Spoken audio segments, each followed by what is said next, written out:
Making your way in the world today takes everything you've got. Taking a break from all your worries sure would help a lot. Wouldn't you like to get away? Sometimes you wanna go where everybody knows your name, and they're always glad you came. You wanna be where you can see our troubles are all the same. You wanna be where everybody knows your name. You wanna go where people know people are all the same. You wanna go where everybody knows your name.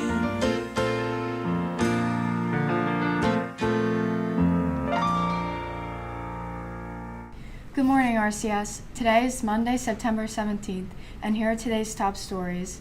On Saturday morning, RCS was bustling with activity. The soccer field was filled with primary grade students early at 8:30 a.m. as soccer season got underway. They were followed by intermediate and middle school students, with some great practices and scrimmages.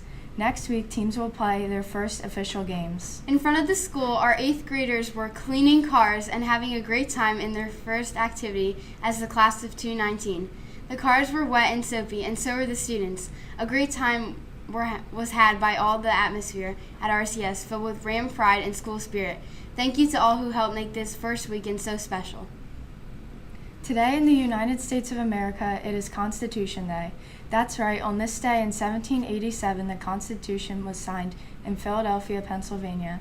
Here with more on the document that started our government is Gianna George.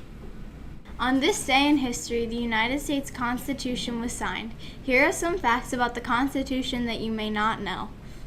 The Constitution of the United States is the shortest one in the world. The document drafted in 1787 totaled 4,400 words. With the signature section, there are 4,543 words, and including all the amendments, bring the total is 7,591. By no means a perfect document, the U.S. Constitution contains multiple spelling errors. The most noteworthy of these errors was Pennsylvania. A delegate from that state left out one of its N's when he signed. This was actually not rare at the time. It's spelled that way on the Liberty Bell, too.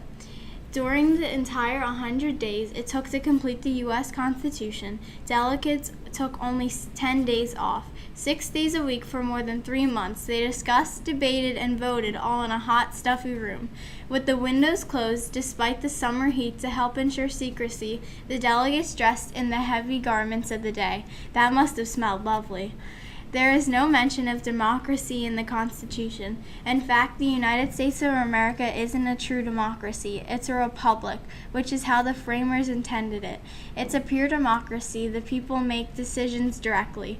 In a republic, the people make decisions indirectly via representatives.